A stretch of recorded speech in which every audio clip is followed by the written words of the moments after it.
over this location as many houses are still evacuated. Over this location as many houses are still evacuated. Well, he is the prime suspect in that bombing that was in Palm Springs, and it's being called a terrorist attack. Meantime, his father sheds light on the suspect's childhood.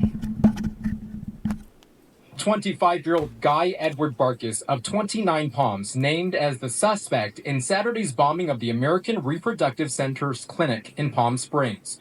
Barkis died when his silver Ford Fusion exploded, tearing the clinic apart, hurting 4 bystanders and damaging nearby homes and businesses. Officials confirmed the clinic was closed and all embryos remained secure. The FBI discovered a disturbing online manifesto and audio recordings possibly linking Barkis to extremist anti-life views.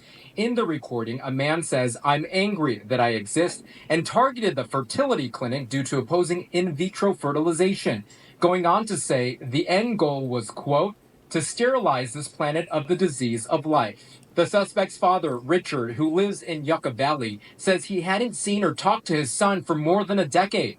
After he divorced his wife, they became estranged. He was devastated to learn from a family member that his son died in the blast and is now implicated in this terrorist attack.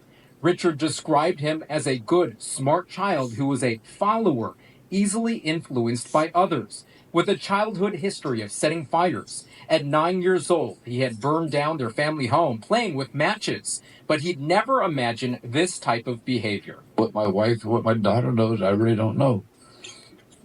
But the energy that changes them, they don't just go off like that and nobody sees a change. After they burned the house down, he started changing a little bit. He started playing with it like fire. And I was too strict for him, so I think he wanted to stay with Mom when the divorce came through. Because Mom was more lenient. He should let me go outside and play with the matches. And he started a fire by the shed. And tried when I drove in, I came home from work. He was trying to shove it underneath the shed and cut the shed on fire. The shed cut the house apart and burned it down. I know, we haven't talked enough over the years. So it's wrong. But now I want to see it again. Brian Levin, founder of the Center for the Study of Hate and Extremism and professor emeritus at Cal State San Bernardino, says the suspect appeared to be part of a growing group of radicalized lone wolves, tainted by dark websites littered with misinformation. We've been seeing in recent years young people, young adults, young males, acting out grievance either as part of a broad movement or sometimes obscure ones like this anti-life movement.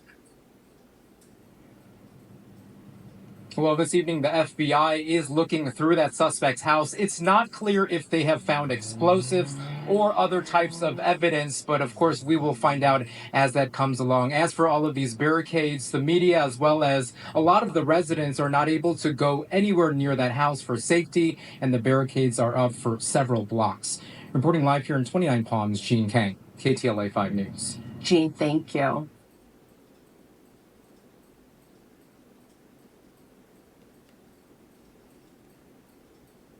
Could visually see it.